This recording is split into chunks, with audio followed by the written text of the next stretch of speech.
Why is this microphone? Interview guests. That's okay. I don't know why this is. No, okay. We got Slay on the bottom. Now we got Matt Scouts on the bottom. All right, we're live. We're live. 3 days of WrestleMania, and now it's time for 2 days of Baschamania. Bashing the Brain. Brandon Slay this morning. Willie the Brain at night. Hey, I missed. I didn't get to. I've been working all night and sleeping all day. What did I didn't get to watch Slay's show. How'd that go? Good. Slay is stepping down from the PRTC after 9 years, and he basically had an amazing opportunity. He wants to get out. He wants to get back out west. His wife's family, Tina, her family's from Little Rock, Arkansas. His family is from Amarillo, Texas. They want to get back out west. His dad's got dementia. So long story short, he's going to open up the G1 Training Center, G1 for God First. It's going to really be a super cool state-of-the-art facility. In Arkansas, correct? In Springdale, Arkansas. That's great. Arkansas's numbers are growing, and it's really great. It's really great. It would, it'd be great to have another state that's producing volume, quantity, and quality. There's a kid, Gus Smith, who's actually John Smith's nephew, is really good. He's at the cadet trials this weekend. Oh, see, Willie's got an echo. See, this is because I don't wear headphones. Keep talking. I'll wear the headphones. Thank you, Christian B. But Gus Smith, the nephew of John Smith, I saw him at NHSCA duels and or NHSCA's, and he took like 5th or 6th or something, and he beat Legend Ellis, another Oklahoma kid, that made Fargo finals or Fargo third a couple years ago. So Gus Smith from Arkansas. The point of the story is there are a couple good guys in Arkansas, and the numbers are growing. So it'd be great to have. I mean, imagine now your state has a club with the caliber of coaching of Brandon Slay. So that's really cool. Yeah, it's awesome. It's one of those things where it's like kind of a happy coincidence, for the sport of wrestling, where it's like I don't think somebody along those lines of Brandon Slay, the Olympic gold medalist, is just randomly choosing Springdale, Arkansas, but because of their family, that's where they're going to end up. And it's not too far from. I think he said he was talking about McKenna, and they're going to have like suites where guys can actually come and stay for a couple days. Well, that was like always my dream. I mean, I got a bunch of dreams. I got a bunch of. You're still young. What do you mean? I had. You have. Well. I mean, don't poo-poo on your dreams. You can't do 100 things. One dream of mine that I would love to have. You want me to buy Intermat from you? I'll buy Intermat from you. I'll take Intermat off your hands, and then you can go and do your training center. Well, Intermat makes a little bit of money, but I actually talked to J.O. about this very briefly, but I have all these pipe dreams about if I would do this or do that. And, you can't have too many irons in the fire, but I mean, one of them is starting a D1 program from scratch. I'd love to start like a Georgia Tech or a Clemson or a Kansas State or a University of Idaho. That would be fun to start it from scratch and just be part of it for like 5-6 years and see it get off the ground. Another one is, and I always thought this, and in PA, in the Lehigh Valley, would be awesome. Yeah. But to build a facility where you had training space, mats, cardio and weightlifting space, but also dorms, nice suites, and if because it's a dream, it would be cool to have like an arena too, somewhere we can have an event, even a couple, just 2 mats or something. But yeah, that's. But listen, if Fellers is still making investments, we've heard it. Coleman Scott's doing that too. Yeah, it's kind of cool because think about just 10 years ago, and these past couple of years, You got Jordan Burroughs opening up the All I See Is Gold Academy in Jersey. Jason Nolf opening up the Nolf Pack Academy in Texas. Slay opening up the G1 Training Center in Arkansas. You got Coleman Scott opening up a training center. Like, there's so many different things. And those guys I mentioned, I mean, Coleman Scott, Olympic medalist. Slay, Olympic gold medalist. Burroughs, Olympic gold medalist. Nolf, 3-time NCAA champ. That's why I was talking about Jordan Oliver coming here and doing it. I mean, Jordan's a fantastic technician, and if you got somebody, I'm like not a great business guy, but if you had somebody to handle the financials and Jordan teach and do his instruction, I just think it's a great thing. Yeah. So that was a fun show that came out this morning. We put it out at 10 a.m. when the announcement came out. So go and listen to that. That was a fun chat with Brandon A couple Slade. years ago, it was like the year after COVID. So 2020, everything was canceled. 2021, the Cadet World Team got set. They had those trials in Wisconsin, because not the whole country wasn't open up yet. They had the trials in Wisconsin, and then the OTC was still closed. So they did a World Team Trial. The World Team Trials camp, instead of being at OTC, was at Legends of Gold in South Dakota. Yep. And it's in the middle of nowhere, but it is really awesome. It's a massive spread of acreage, and they have 6 full mats and all these dorms. And so I went up and kind of covered that. I remember that. It was yesterday. Crazy. Yeah. But it was like, who was on that team? Who was on that team? Was it Bo Bassett was definitely there. There were a lot of guys training too that weren't on the team. JJ McComas, I remember, was there. Cale Hughes was there. College coaches dropped in too. It was pretty cool because it was in the middle of nowhere. It was a big old facility, great workout place, and the dorms were like, they had these cabins everywhere. It was awesome, man. That would be like a dream come true. But yeah, love to see it. I think it's good for the sport. See Olympic level guys doing that kind of stuff. Yep. No, for sure. Let's talk a couple housekeeping things from the week. We obviously just did a show on Saturday that was basically all just national duels. But let's talk before, U.S. Open seeds. I printed them out. Willie's not a big paper guy. I printed them out. We got U.S. Open seeds. We're going to preview the U.S. Open. But before that, there's a couple of news and notes that hit over the past couple of days. So since we're live this beautiful Saturday night, we might as well do that. Peyton Keller to Norman, official. We talked about that. Was rumored on the show. Yeah. Bigger one, 3-time D3 champ finds a year of eligibility, and the Hawkeyes get their 197-pounder. Yeah. You have to wonder. Now, I've always talked about, and I haven't done it yet, but at some point I'm going to write up. Actually, one year I think I did. Best recruiters in college that people don't know about. It's easy to say, Kale and I don't know, Tom Ryan, Sean Barnett. It's easy to say head coaches, but really behind the scenes, the best recruiters in the country are guys that some of you guys never heard about. I mean, they're really good recruiters, and so I think one time I wrote an article on it, but it's due for another one, and that is a long way of saying Cam Sakura of Oklahoma is an awesome recruiter, and he's gotten guys. When they were at North Dakota State under Roger Kish regime, then he did an excellent job recruiting guys from like Illinois and East Coast and everywhere to North Dakota State, and you didn't typically see that before. Now they're in Oklahoma, a bigger school with more resources, and Cam Sakura has been recruiting tremendously well.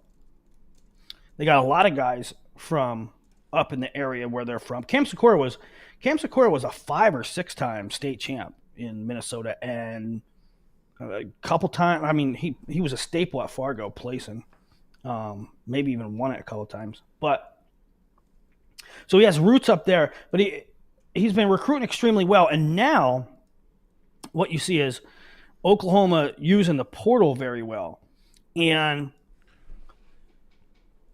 now they also had guys leave, but Yeah, they also got Tyler Wells. They got Tyler Wells and Peyton Keller back to back. Yeah, and they got Tyson Charmoli from Wyoming, who was originally a Minnesota guy, and he has 4 years of eligibility left. So Cam Secor does great on the recruiting trail. OU is definitely working the portal now, and I have to wonder, and that's not necessarily like a flashing red light that says this is what's happening, but I have to wonder if Chad Richardson is dumping money into OU as well. Yeah, could be. So yeah, and then the other one, who did we talk about? We talked about Wells to OU. We talked about Keller to OU. I hate seeing guys from small programs like Ohio leave, All-Americans leave. But, good pickup for OU. And then Masoma Endine committed to Iowa.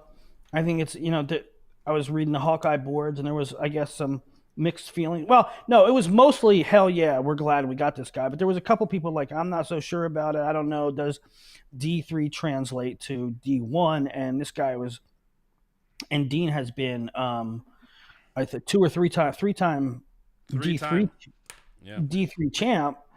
And they were like, I don't know, how will it work out? Well, I mean, the kid can wrestle.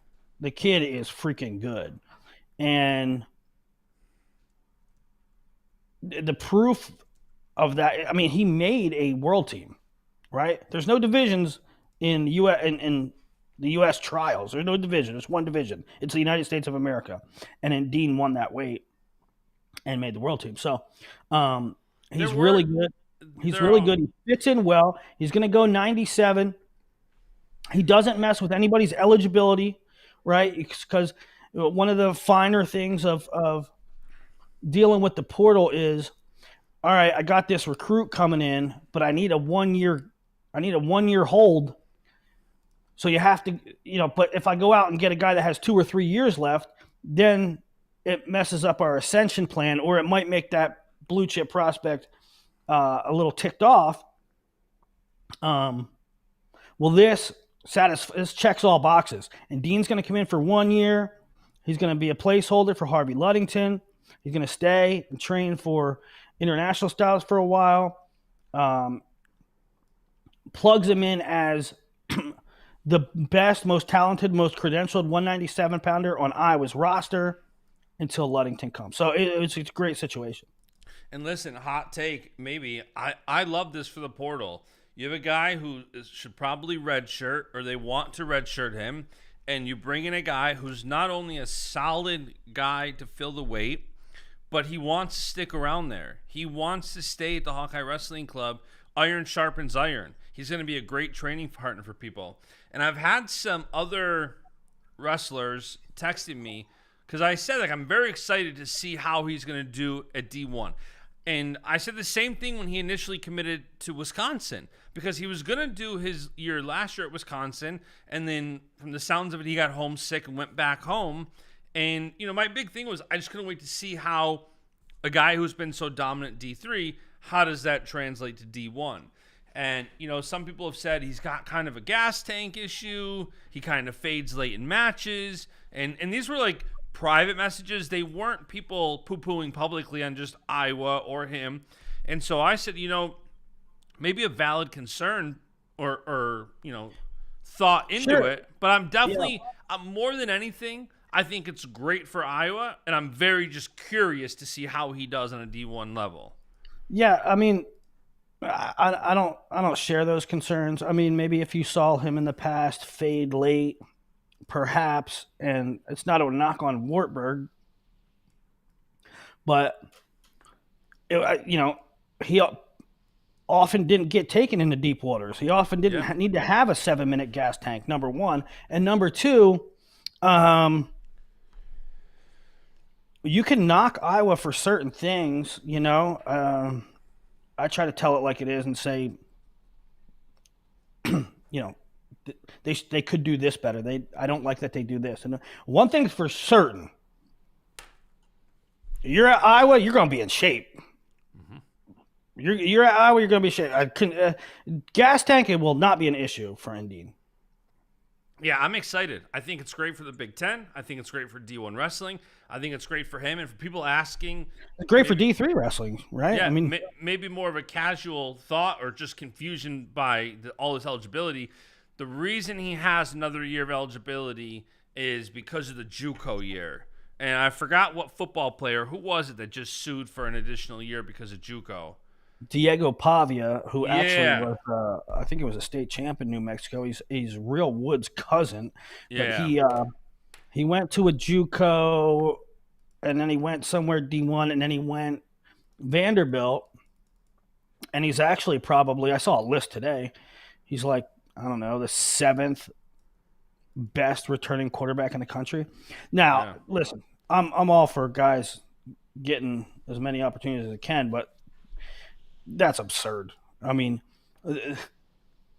he sued because he didn't have the opportunity to get 4 years of. Of course, you had the opportunity. Everybody had the opportunity. You didn't get the opportunity to play 4 years of Division I. You had the opportunity. You didn't do it. I don't know. Anyway, that's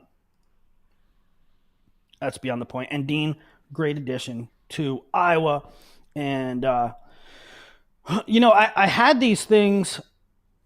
I said on previous shows that I have all the projected lineups for the teams going to national duels, and I didn't post them yet. I'm going to post them. Every lineup for every team committed to the national duels. But a couple things change, right? And Dean will now be in for 97. Styles to Ohio State. There's a couple more coming down the pipe. Caleb Ratchey just went to Northern Iowa, so you plug him in there. I think Nebraska's going to pick up a guy. There's still Fish back out there that's probably going to go to a team that's in the national duels. I'll publish them eventually. And just like the crystal ball, I mean, some people like the crystal ball because it shows you projected points and how teams stack up and how each weight is like, okay, here's the pecking order. But I think a lot of people like crystal ball simply for the fact that it shows a projection of lineups that is not normally seen. 100%. And I think too that when you start talking about projections, and I was actually just thinking about that earlier, like you are overdue already for a crystal ball based on this. I mean, when did you do the first one? It wasn't that long ago, but already there's been so many transfers that you still had AJ Ferrari to Iowa State in the crystal ball. Yeah. I mean, it's to the point that the portal's so busy that you could almost update it every couple days.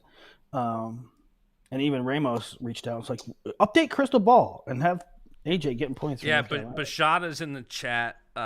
He wants to come back on because he wants to dive into a little bit deeper. I'm thinking later in the week. So on Thursday at 2 p.m. Eastern, Flo is doing the lottery live, as we talked about on the last show, and we'll know the final field. And Bashada, being the analytical, thoughtful attorney he is, has some more thoughts and questions and propositions around national duels, exhibition versus counting. So we're going to do a further segment on that, probably maybe Thursday, Friday, because there's some more thoughts that I think are good there. Keep going down that. And we'll know the final field. Yeah. Just a few more. I mean, it makes, and Dean to Iowa makes Iowa all that much tougher. And there's some smoke. I mean, it's been speculated for 2 years, so I don't want to beat a dead horse. But there is some smoke that Caliendo is going down. I thought there's no way it was happening, and I've heard it's not ruled out. So, I mean, you've got a pretty solid lineup unfolding if you're talking Peterson 25 Drake Ayala at 33 or 41. Bailey at 33 or 41. Jordan Williams 49. Caliendo 57. PK 65. Gabe Arnold 74. Angelo Ferrari 84 and Dean 97. Keeter heavyweight. That's a lineup. That's a solid lineup. That's a lineup, boy. And exactly, well, 3, 4. I guess 4 of them graduate. Six of them will return. But that's a heck of a lineup. I don't think it beats Penn State, but it really. I mean, I don't think anybody else in the country can go with that next year. Maybe maybe Oklahoma State, maybe Nebraska, but I don't think so.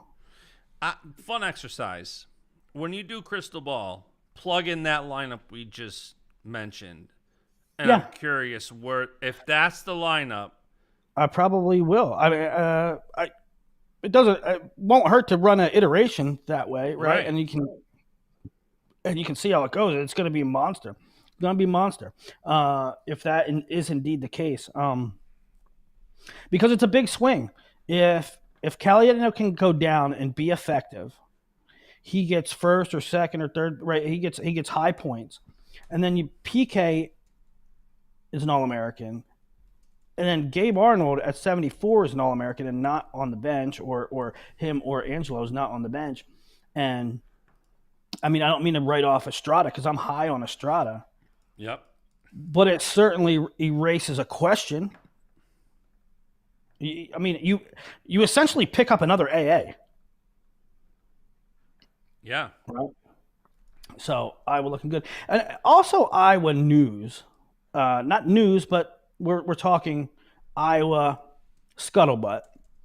The scuttlebutt and Dean in, perhaps Caliendo down.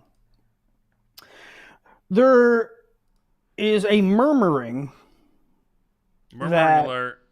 Murmuring alert. Hot in the streets alert. There's rumblings that Daniel Cardenas is going to transfer. And Iowa fans and Iowa message boards, and they're kind of licking their chops at give me Daniel Cardenas. Now, I am told at this time,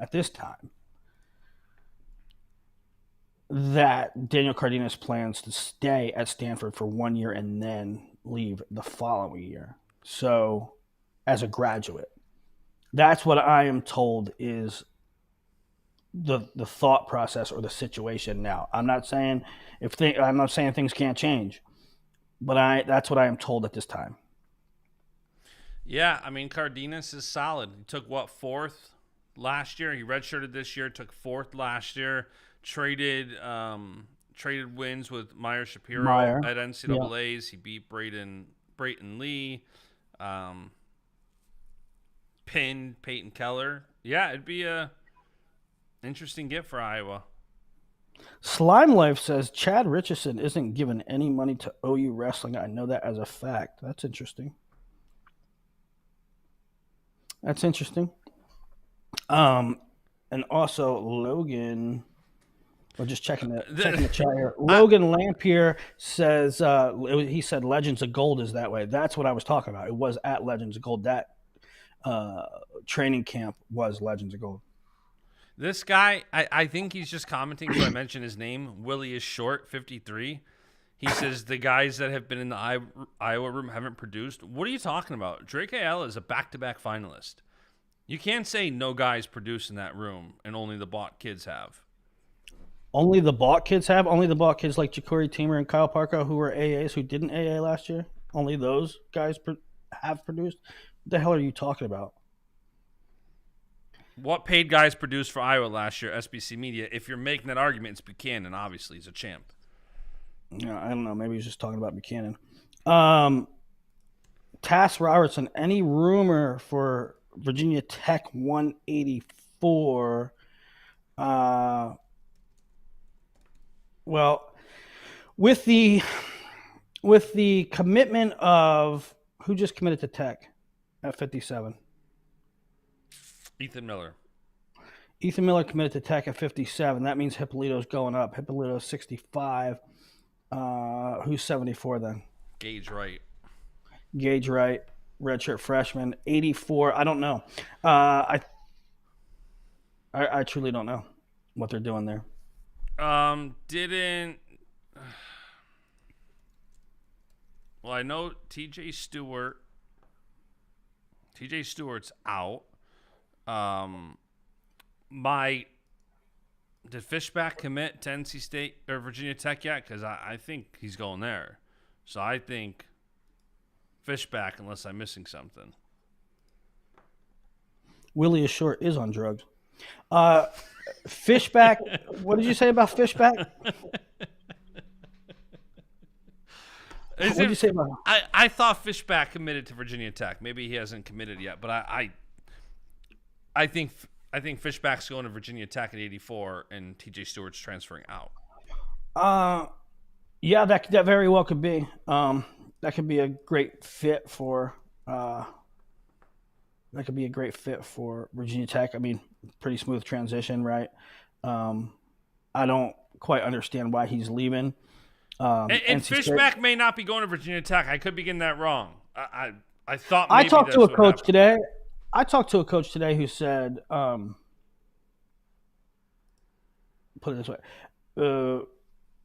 that they had talked to Fishback. Like Fish. I talked to a coach today that made it seem like Fishback's decision is not done. Yeah, so maybe I'm getting that wrong, because I also heard that he was potentially heading to, or he was looking at Ohio State. So maybe Fishback to Virginia Tech is not a thing. That would make sense. I think UNC's in play.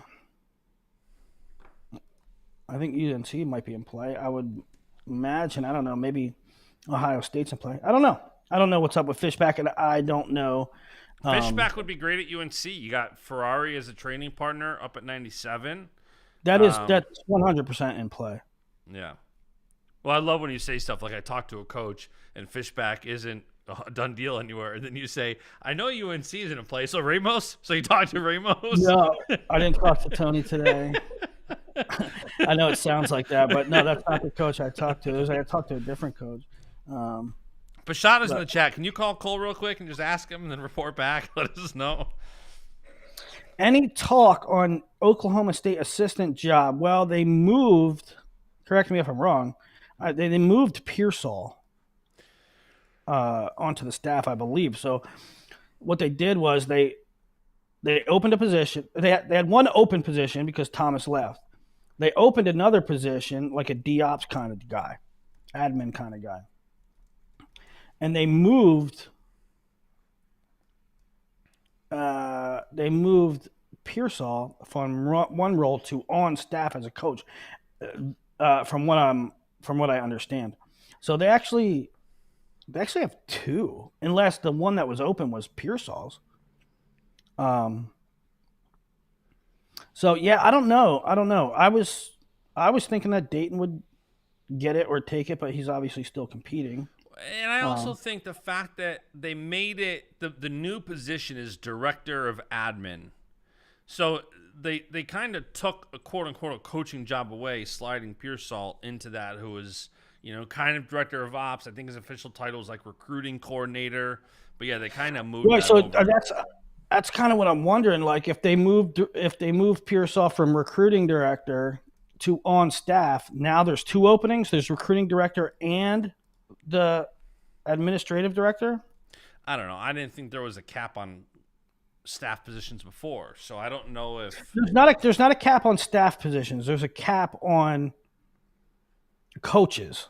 You can have as many staff as you want, but only a limited number can be coaches. The way I understand it, I thought that there was a move in place to say you can have unlimited coaches. I thought there was legislation coming about that, but I thought it was a done deal, frankly, but I don't know if that's true. Hey, Willie, half hour in. Should we get to the U.S. Open on our U.S. Open preview show? Yeah, we definitely should.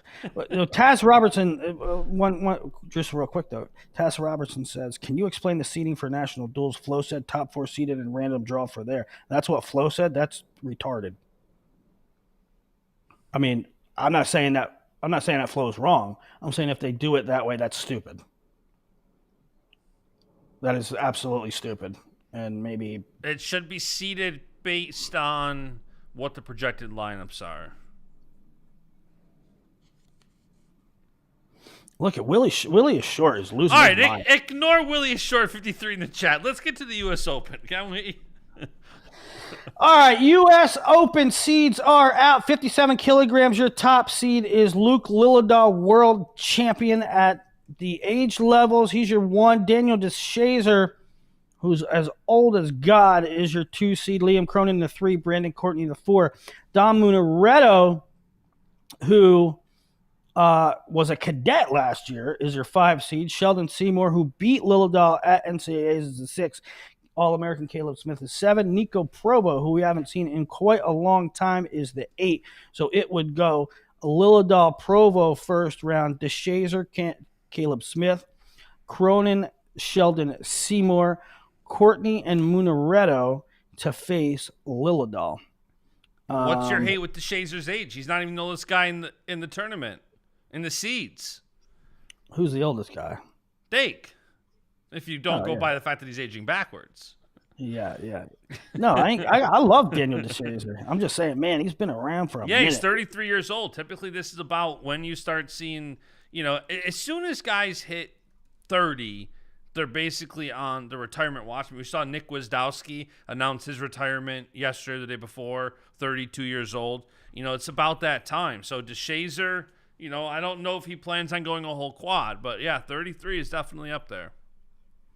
Yeah, and he's been quietly very good on the team ladder, but and he's enormous. I don't know. You got Courtney, who's sort of an elder statesman. You got Brandon Courtney, who's a college graduate, against Dom Munaretto, who was last year a cadet, as the 4 or 5 to get to Lillidahl. I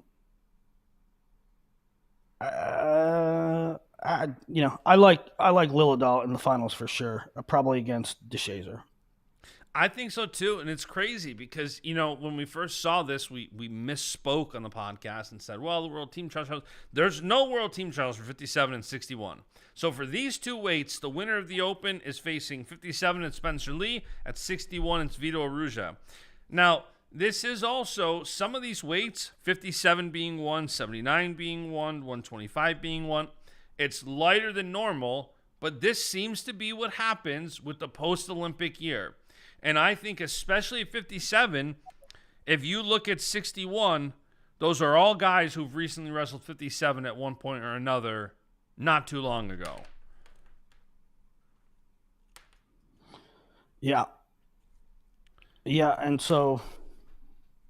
Well, let's go to... You want to go to 61? Well, yeah, I'm picking Lillidahl. I don't know if I'm going to pick every weight, but I think this is Lillidahl, and I'm very excited for Lillidahl Spencer Lee. You're not going to pick every weight. Why? Are we back in friend season? Are we back in a season where I can't pick certain weights because they're my friend? Correct. All right, friends of the show, guests. Yeah, I'll make a pick at 57. I think Luke Lillidahl wins it. All right, 61. Of course you do. What do you mean, of course I do? Of course you do. 61. Marcus Blaze is your top seed junior world medalist last year. Was, I think, 3rd or 4th at the Olympic trials at 57. Dayton Fix, former senior world medalist. Nashawn Garrett, former senior world teamer. Seth Gross, who made a couple junior teams. I don't think he made a senior team. Austin DeSantos, your 5 seed. Jax Forrest, cadet world silver, is 6. Nico Megaludis, is 7. Nathan Tomasello, the 8. So, interesting first round match. Marcus Blaze would get Nathan Tomasello. Dayton Fix would get Nico Megaludis. There's no gimmies in this bracket. No gimmies. Nashawn Garrett, one of the best weights. Nashawn Garrett, the 3. Yes, it is, for sure. One of the best weights. Nashawn Garrett, the 3, gets Jax Forrest. And then Seth Gross, Austin DeSanto. We've seen that sort of a bunch of times. The winner of Gross DeSanto will get probably Marcus Blaze. The winner of Forrest Nation will get the winner of Fix Megaludis. Megaludis is a really scary out. He's really clingy, wrestles tight matches. I can see Dayton Nico being a really tight match. I think Dayton's probably better, but Nico makes everything really interesting. He hangs around.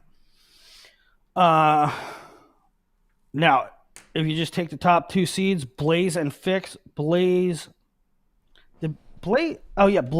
beat Dayton at the non-Olympic weight world trials last year. Right?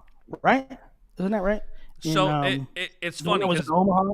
Listen to this. So Bashad and I were just going through this, and I'm not saying this just because I might pick Blaze to win it. He's the 1 seed. Nothing to do with where he might be committed to college. But this is what Blaze did on the senior level last year.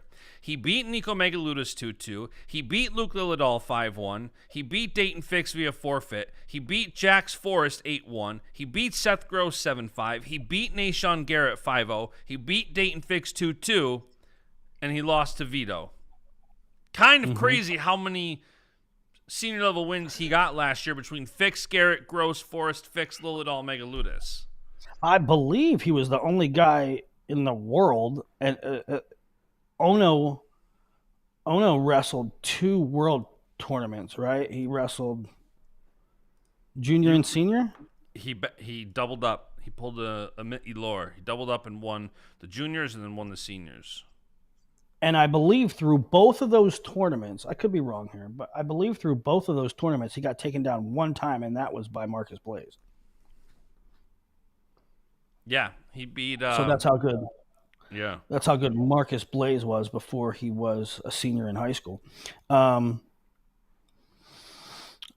It's going to be dicey. These guys are going to have really tight matches. I'll take Marcus. I'll take Marcus. He got it done before. Interesting to see if Dayton makes adjustments. They're kind of both 2 guys that score. They don't score a whole ton of a lot. Marcus Blaze doesn't score a whole ton of a lot. No, if you look at the matches last year, I mean, Vito beating him was 3-1 and 2-1. Super close to the guy who. So they wrestled best of 3 for the World Team Trials. Vito went on to win Worlds, and that was just a 3-1 and 2-1 match. Dayton Fix was 2-2 on criteria. 2-2. Nico Megaludis was 2-2 on criteria. Right.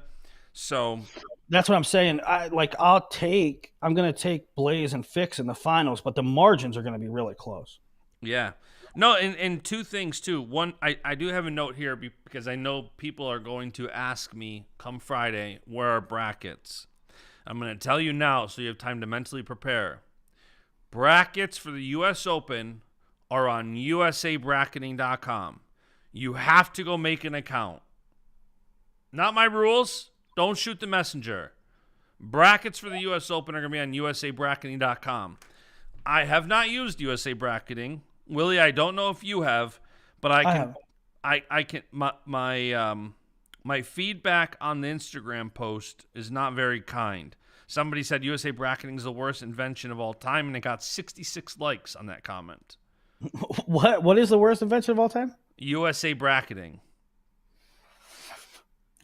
It's interesting, man. I mean, there's a whole conversation to be had about bracketing systems and bracketing software, and I mean, there is not a human being.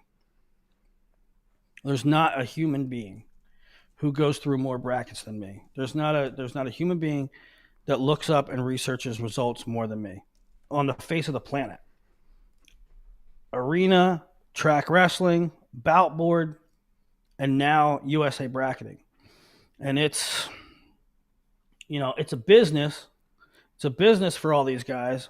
And I'm 100,000% sure. Actually, I'm not sure. I know that Flo does not like that USA Wrestling started their own bracketing software. I know that Flo hates that. And I'm also, I believe that the guy behind USA Bracketing was Justin Tritz, the old owner of Track Wrestling, which Flo bought. So Flo buys Track Wrestling. Justin Tritz, who owned Track Wrestling, just makes up his own and gives it to USA Wrestling. So and our guy Martin's making Boutboard, which I was using in NCAA's, and I think is a very intuitive app, but it's crazy. It's so many different app platforms right now for. Well, for I brackets. think Boutboard has the potential to be the best. It has to go through some iterations, and it has to have more adoption. But as it stands now, I mean, for me, for a guy who does nothing but look at results, research kids, rank kids based on that, go to watch videos from the bracket. Oh my God, it's a nightmare. It's like, where is this tournament? Okay, this tournament's on here. And then,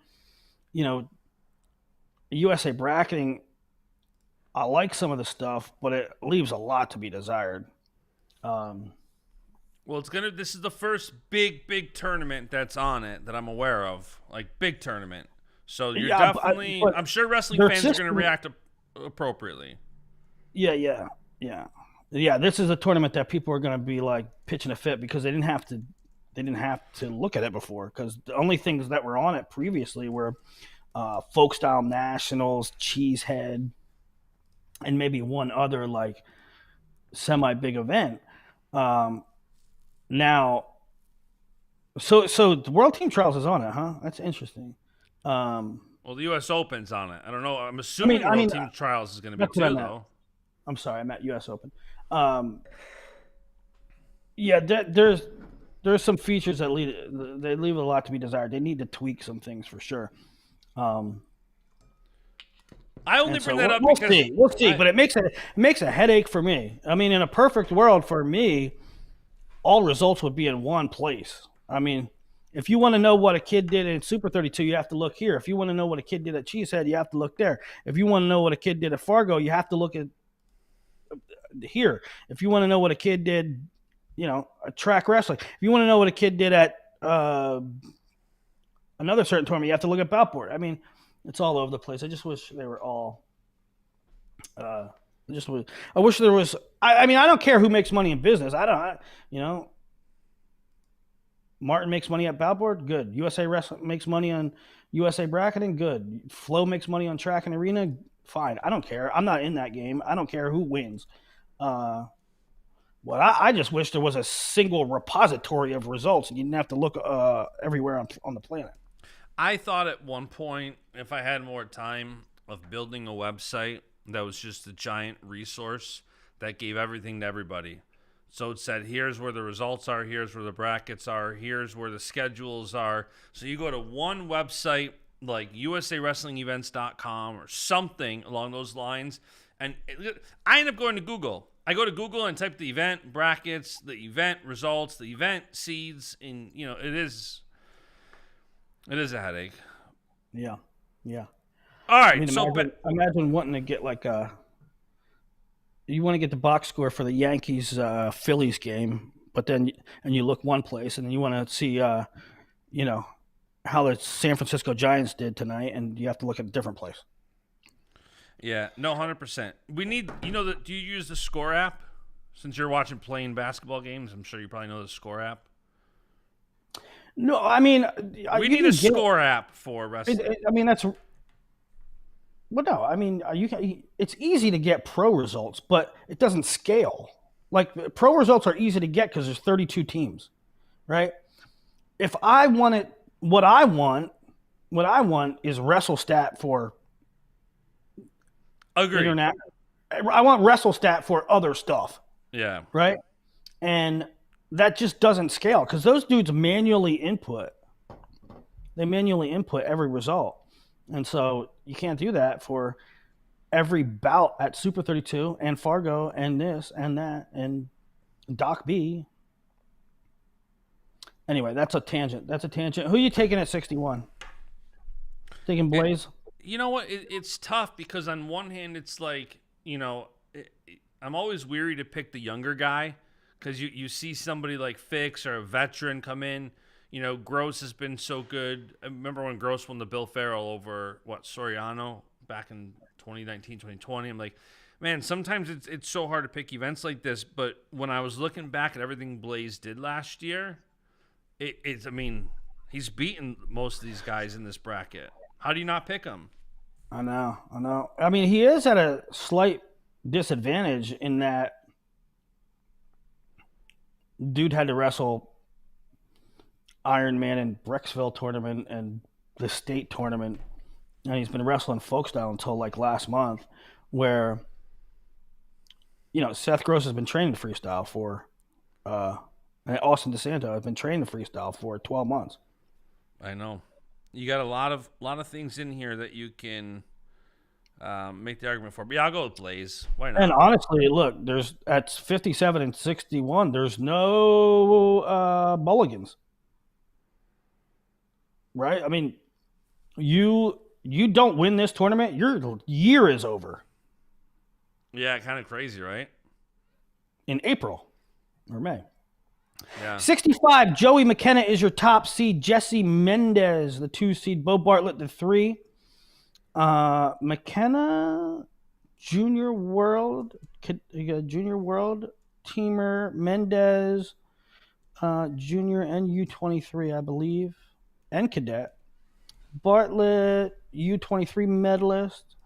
I think they're the only guys to make a team there. And then you go 4 seed Real Woods, 5 Aiden Valencia, 6 Josh Coderhant, 7 Carter Young, 8 Vince Cornella. So McKenna, Cornella round 1 or pre-quarter.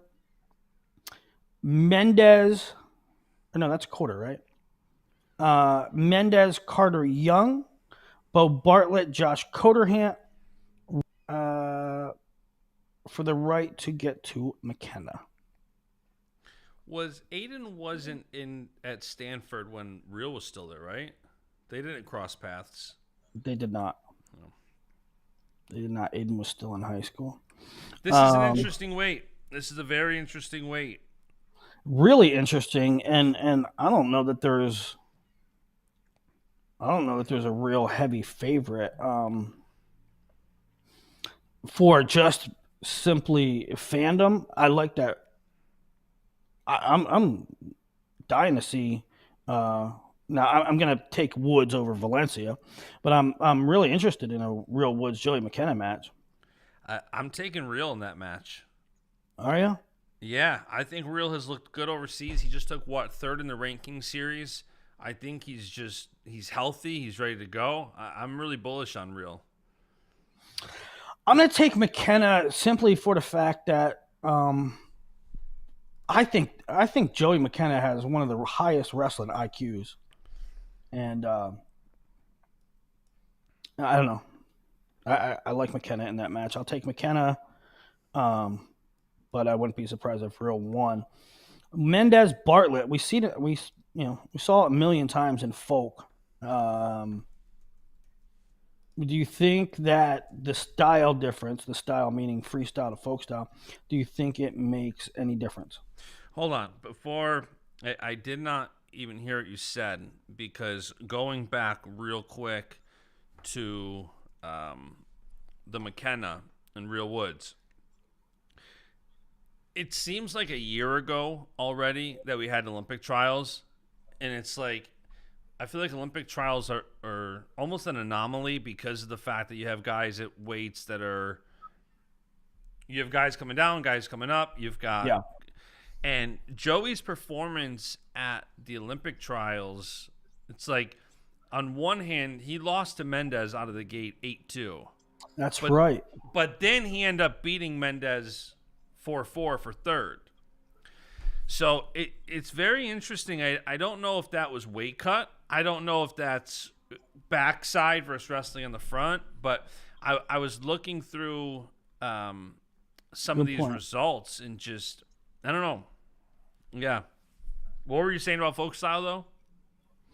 I was asking, we've seen Mendez, Bartlett, very recently and in folk style a bunch. Does the fact that this is freestyle now, does that change the pick for you? Does it make a difference? No, I could see either of these guys winning. You know, Mendez coming off the. It's crazy because it's like Mendez has some momentum, he's an NCAA champ, but these guys also, Bo just beat him before that.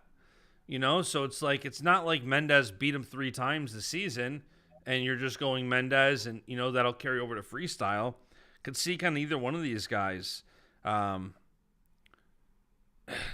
It's tough. It's tough. I really think this could be a coin flip. I mean, Bo Bartlett and Jesse Mendez are both very good freestyle. I mean, Mendez last year at the trials, he beat McKenna 8-2. He beats James Green 6-3, beats Yanni 12-7, and then loses to Zane in a tight one 3-2. And then texts Garrett on the backside 11-0, and then drops one on criteria to McKenna 4-4. But, man. So yeah, this is a really tough weight. I mean, I think Joey, like I said, I think Joey has a really high freestyle IQ. I think Bo Bartlett has a great combination of sort of freelancing, you know, improvisation and wrestling IQ. Tough matchups. I'm going to stick. I don't know. I'm going to stick with chalk. I'm going to take.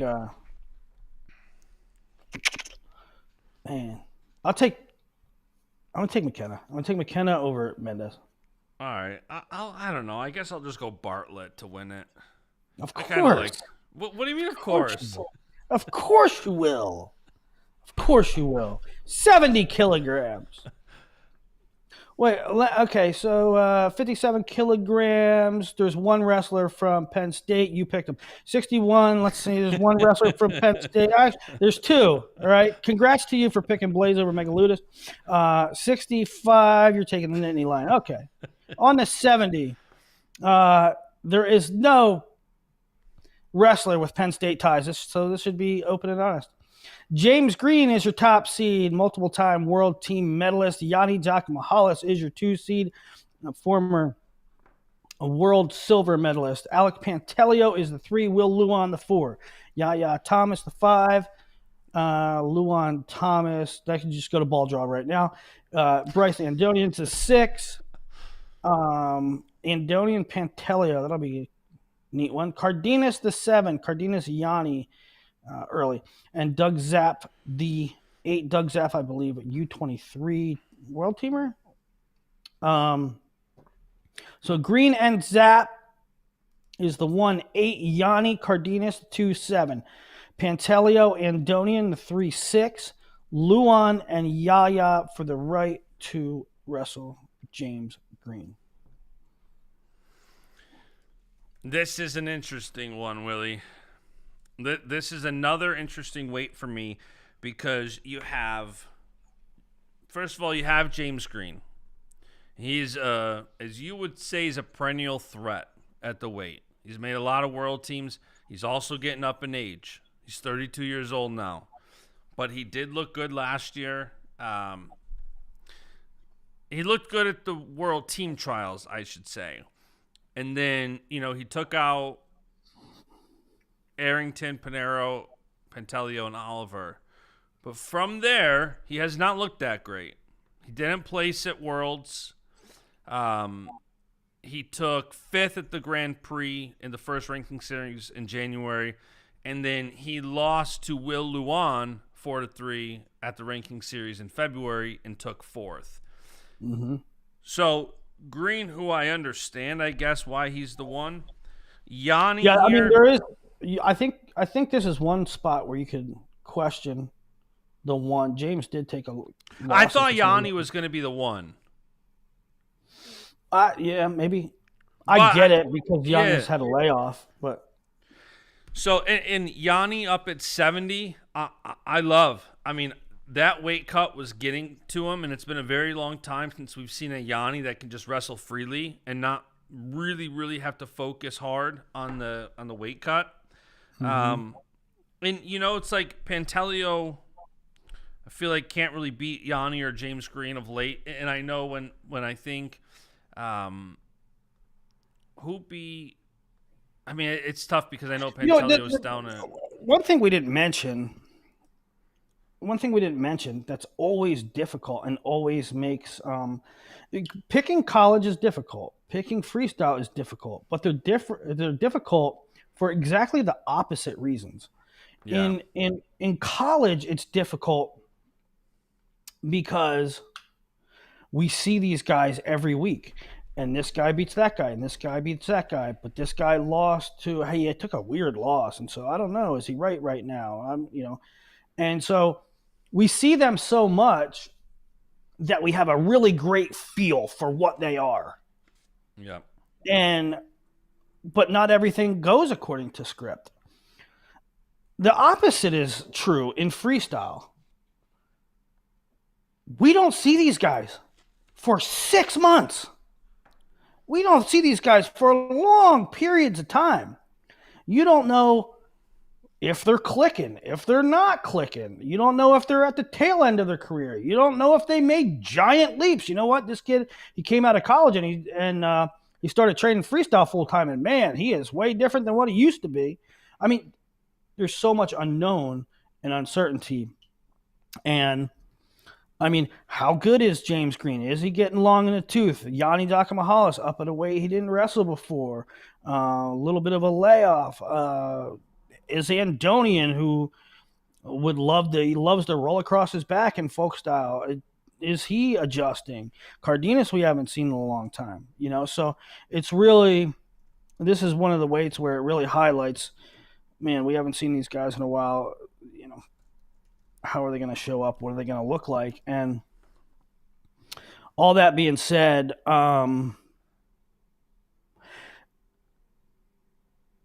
James wrestles a lot of close matches. I just like James' path. I mean, his path is Doug Zapp and then the winner of Luan Thomas. Yeah, I know that Luan beat him before, but I'm not confident in saying that James is at the top of his game and he's one of the most credentialed guys in the bracket, and therefore he's going to win. If he had different guys, I might not pick him, but I'm going to pick him in the finals. I'm going to take Yanni over James. Yeah, and I forgot to mention too, I bring up when Luan beat Green. Real Woods too, that was another reason why I think him over McKenna. Real Woods at that ranking series back, I think it was in February, he looked so good. And then the first guy who stopped him was Amuzad, 2022 world champ, a silver at the Olympics. He's so good. And, Real Woods went 10-1 over China, 10-0 over Bulgaria, 10-0 over Kazakhstan, and then was actually in it the first period with Amuzad, and then Amuzad opened it up in the second period. But yeah, even that, I'm going off of that for Woods, but that was February 27th. Right. That's almost 2 months ago. It's like. So when James lost to Luan, was that the same tournament that James beat Pantaleo? Because he wrestled Pantaleo. Let me see. This tournament. I'm pretty sure he got a concussion. This tournament, he beat Kazakhstan. He beat Macedonia, and then he lost to Japan, and then he was in the semis, and then he lost to Luan in the bronze medal match. I can't remember. I know he got concussed at one point. I can't remember what he got concussed. I believe to Pantaleo somewhere recently. All right, who you picking? Yanni. I think Yanni up at 70. It's just I think he's healthy. This is one of the longest times he's been off the mat in a while. I mean, he had shoulder surgery after the Olympic trials, and this is kind of his return a year later. And I feel like he's ready to go. You know what? What's funny? I forgot. I mean, if you would have asked me, I would have remembered, but I kind of forgot. I did. If you guys are interested in cadets and juniors, I have a list of junior contenders up on Mat Scouts, and I have a list of cadet contenders, and I also have a full preview and picks for the cadets. But one thing I like to do is before every weight, I print what's what last year's final was, just to kind of refresh I the like memory. that. 10 years And ago, then I I, like that one. and then I like to go back maybe 5, maybe 10 years ago, just something interesting. I mean, right? It doesn't mean anything, but it's like interesting to look back. 10 years ago, almost right around this time, Yanni beat Vito in the Cadet World Team Trials Finals. Yep. That's a Kind New of York crazy. battle. That's a New York battle. I will say, too, keep in mind, we kind of mentioned 57, 61. There's not going to be any World Team Trials. It's going to be very interesting. Start talking 65, 70, 74, 79. Who shows up to the World Team Trials? And our guy Felter's in the chat talking about he thought Duke was seniors. Duke is doing juniors this weekend, and then I believe he's going to do seniors next month. So, would be very interesting to see in this bracket where Duke falls. I'd also, honestly, Willie, on the spot, where do you think Gomez finishes in this bracket? Where he finishes, I don't know. Like, depends what day of the week it is. I think, at his peak, he can go with most of these guys. Yeah. I mean, Gomez is sort of a funny cat because I think sometimes. Well, I'll say this: Say that. for the last year or two, he's looked really good. I thought, like Yes. in shape and healthy and stuff. I mean, he went through some periods of time where he was cutting too much. He wasn't cutting enough. He was in shape. He wasn't in shape. And I don't know. I'm kind of bullish on Gomez. I don't know if he'd win this bracket, but on his best day, he can go with all these guys. I believe. He's also a bracket buster. Even if he doesn't win it, he can beat anybody at any time. It's crazy. Yeah. Jason Zitzler in the chat. What? No Haynes? Why no Haynes? I think some of these guys you're going to see show up to the World Team Trials, but we're also only on 70 kilos right now. So we're not up to the Levi Haynes hefty farmer weight yet. Yeah. Yeah. Haynes not a. All right, so I'm 72. going Yanni over Green, and it sounds like you are too. Yeah, that's what I'm going. Although, I have questions about Yanni. Is this first time up? Now, I mean, you do the math and you're like, oh, full feed Yanni with full gas tank and not cutting, but you never know. It's his first time here. Give me gas tank Yanni. Speaking of gas tank, we'll get there in a second. 74 kgs. You have David Carr's your top seed, and Mitchell Mesenbrink as the 2. That's both junior world champs. Quincy Monday, the 3. Jarrett JQs, who made a team, is the 4. Peyton Hall out of West Virginia is your 5. Terrell Barraclaw, the 6. Elroy Perkin, the 7. Ed Scott, the 8.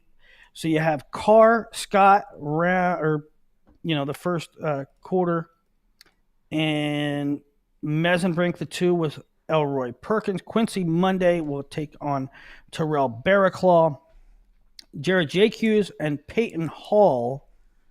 The winner gets David Carr. Willie, this is the storyline of the weekend. It is?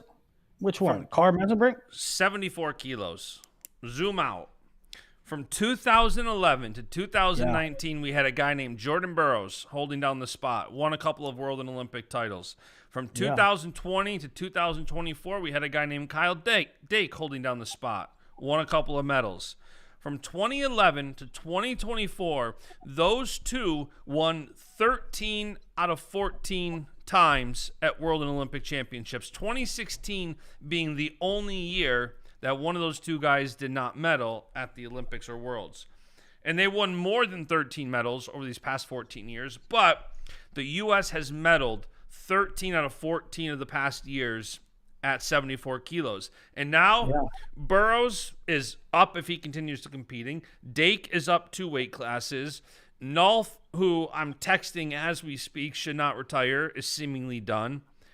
This is a new era for 74 kilos. That's a very good point. I mean, heading into the Olympics and the Olympic trials even, we said that there could be massive changes coming because we've done so well. We've had such a long run of these veterans who were getting a little bit older and might be calling it their last go.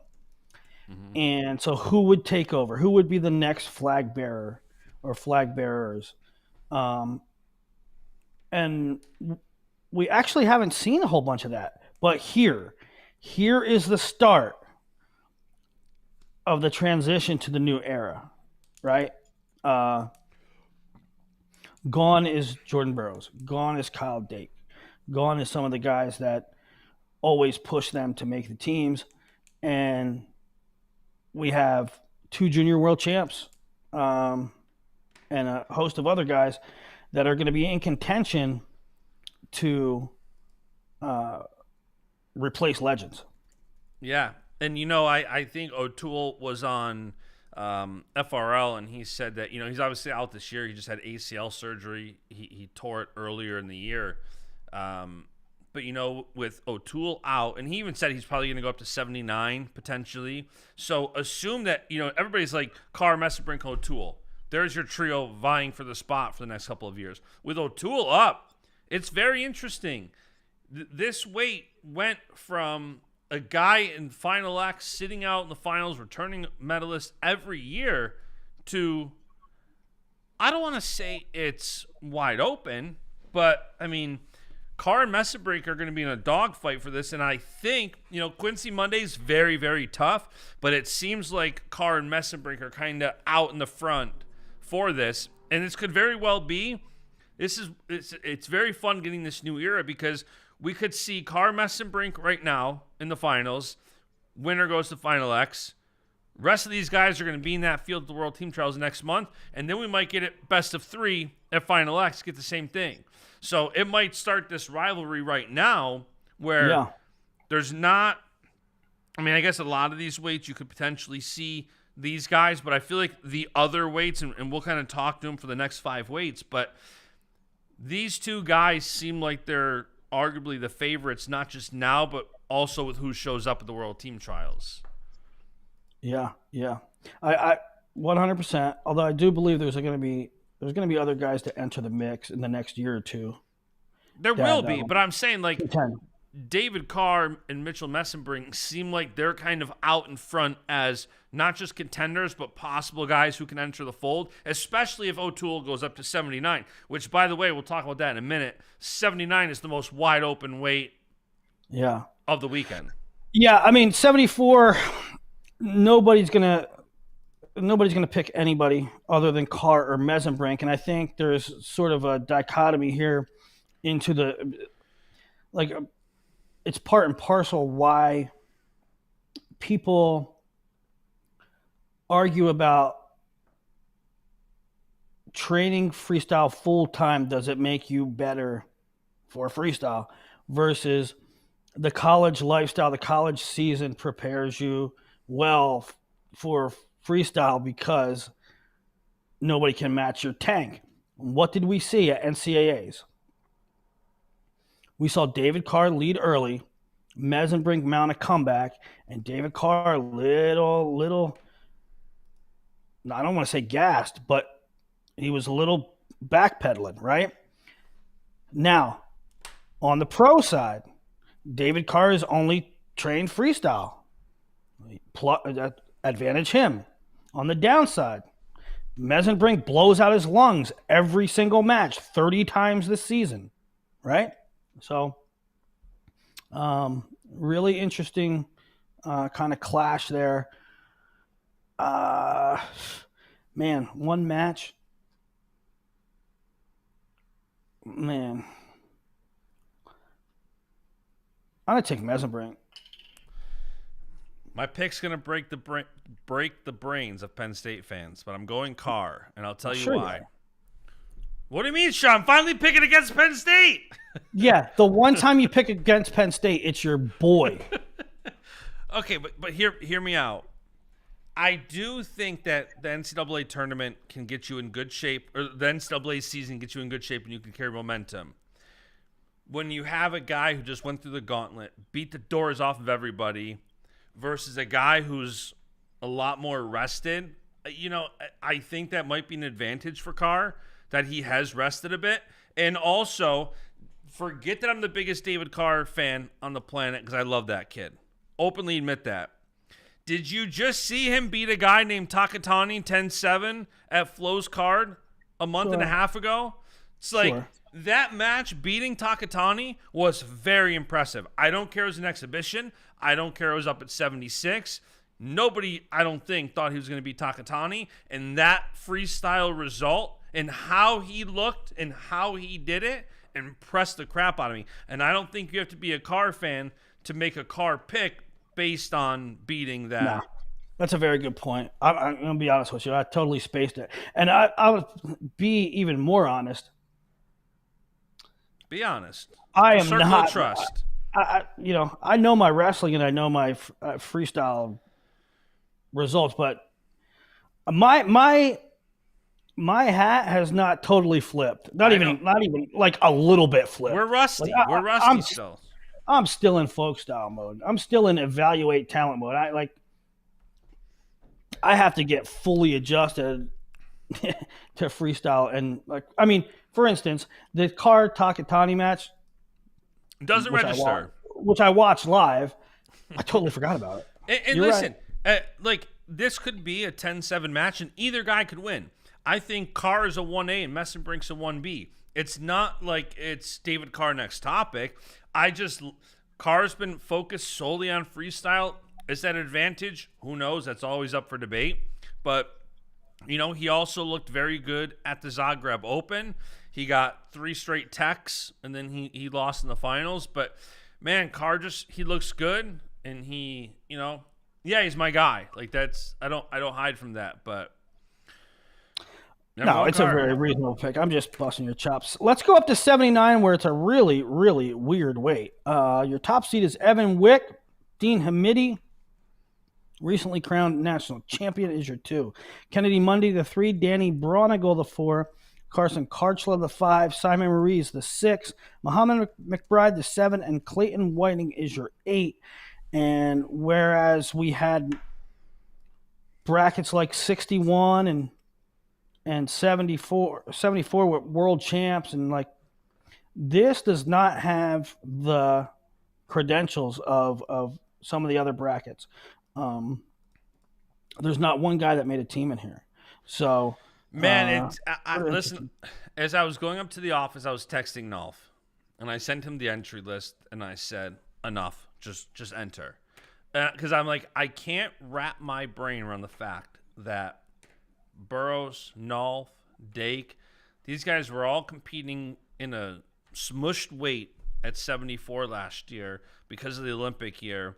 And now, where you typically have guys spread out, nobody went to 79. Nobody. Dake went up 2 weights. Yeah. Burroughs could be done. Nolf sounds like he's done.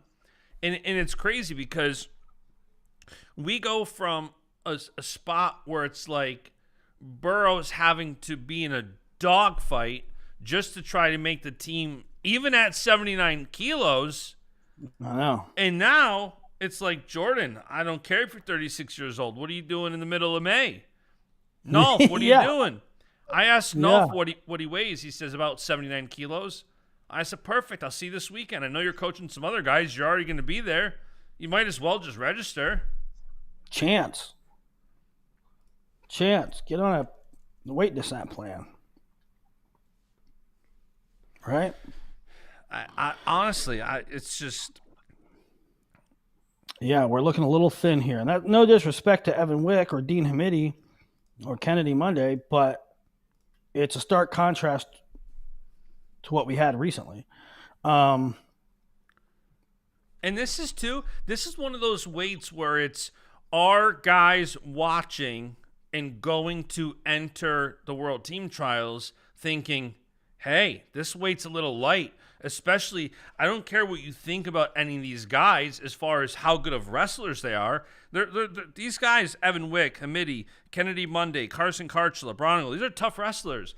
That's not the point. The point, like you just said, is from a past accolade standpoint, what they've done. Willie, breaking news. I'm adding a guy to the show real quick. All right. Jason Nolf is here. Jason, we're What's up? we're previewing 79 kilos right now, and I want to make. We were just talking. Your weight is 79 kilos. You're right around the spot.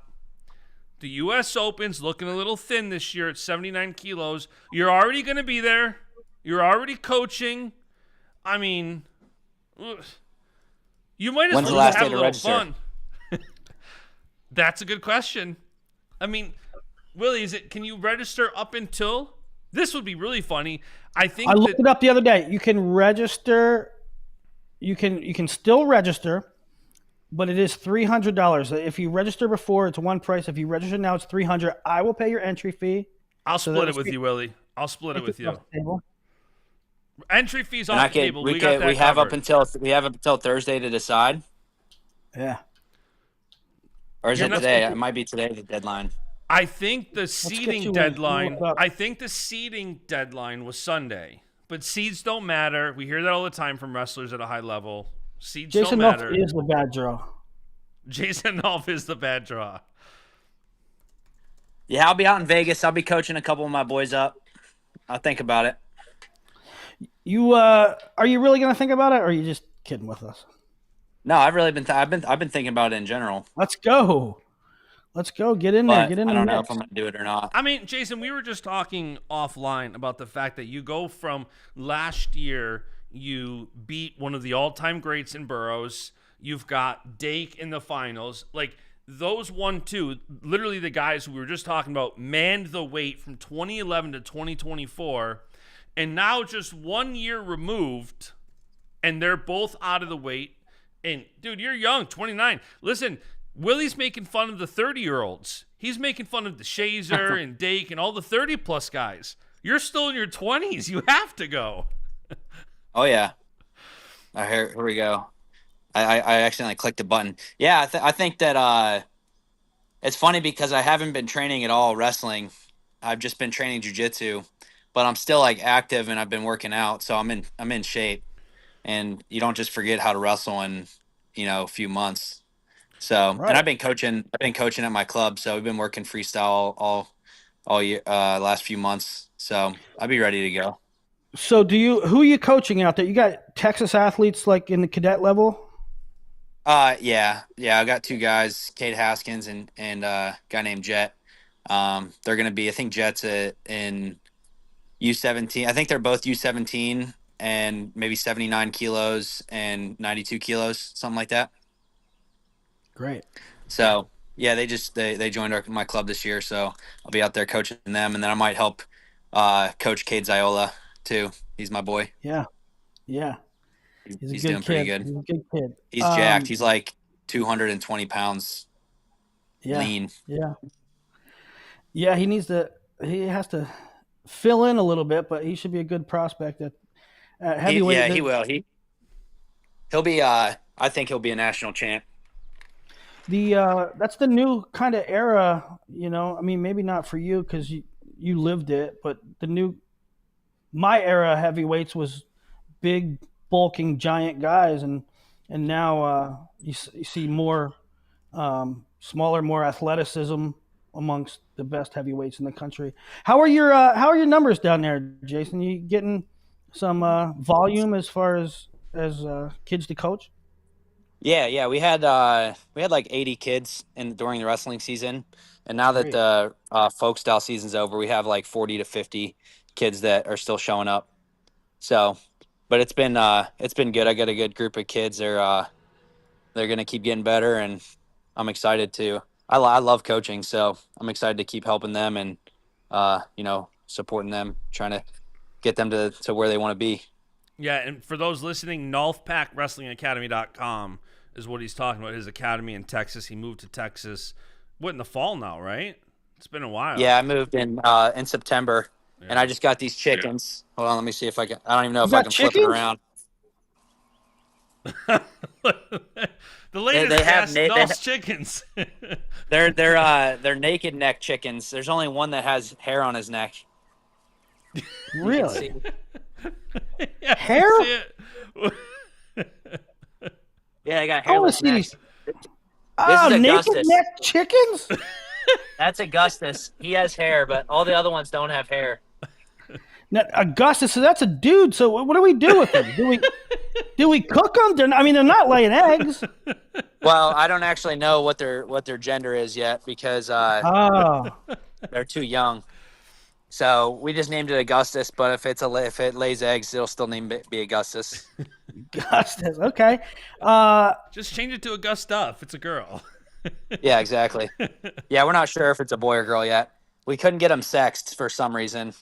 Do you know there's just- I can't believe we're talking about this on a wrestling show, but there is an actual profession. I swear to God, there's an actual profession in which you sex chickens to know if you're supposed Really? to send them as a layer or you're supposed to send them as as for meat. If you grab them by the feet and hang them upside down, and their like neck like stays down, then it's a hen. But if their neck like curls up, I guess it's a rooster. But we had What if their inconsistent neck is results. naked? Where did you find these? I never heard my family farmed. I never heard of a naked neck. I never have either, but Maddie found them. I don't know where she got them from.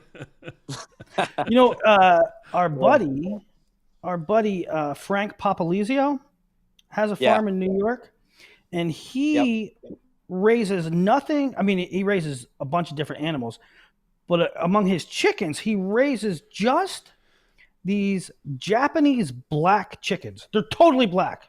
Nothing on them is any other color. I've never seen anything like it. I love that. But All right. hey, is your wife? Is she playing soccer? She retired. She's just doing soccer lessons down here in Austin. Gotcha. So yeah. So who's your guys' pick for 79? Jason Nolf. If I'm not in it. Well, it's tough. I think Evan Wick is very much been through the grind. I think he's a savvy veteran and the top seed. I kind of lean towards the Dean Hamidi's athleticism and sort of improvisation stuff. Probably a better prospect going forward. But right now, I don't know. I think I'd take Evan Wick. Yeah. What do you think about Kennedy? What do you think about Kennedy Monday? He's when I watched him wrestle at the CWA, he looks big. He's big. He seems big. I'm like, is that a big cut for him? 79. I'm not sure, but refresh my memory. I remember him looking good. I don't recall if he won or lost. No, he lost. He lost to Nate Jackson, but Nate Jackson's huge too. Nate Jackson. Yep. Yeah, but he scored some on him. I think he could be a pretty good guy to get in there. He's a 3 seed, so he's interesting prospect. Yeah, that'll be. So I mean, I think Evan Wick is probably the favorite. He's the 1 seed. Wick will have Bronigar Karchla, and Hamidi will have Muhammad McBride. Monday will have Simon Ruiz, and then Hamidi Monday. I think that's a really interesting matchup. Yeah. Yeah, Wick definitely has the freestyle veteran. Yeah, for sure. Aspect going for him. Dean, coming up with the momentum. Again, Jason, but just before you joined, I was talking about when you're talking about Carr and Messenbrink, you're talking about like Messenbrink coming off the college grind and having the momentum versus Carr, who has, a little bit more rest. He's healing up a bit more. Also a huge win of Takatani. Similarly for like Hamidi after this grind that was a season, where is he at? It's like that's a big variable, I think. Same with Karchula, where these guys are at. Well, I think competing throughout the year helps you actually. I think that Mitchell, it's not like he had like the toughest matches all year. But he was able to, and I don't think he was cutting too much weight to get to 65. So I think in that case, he's going to be ready to go. But David Carr, obviously, like you said, he's really good too. I don't really know who's going to win that match. I think it's going to be really good. Who are your pick, or who is your pick for 79? I think that Evan Wick is, like you said, probably the favorite. I think he'll probably win.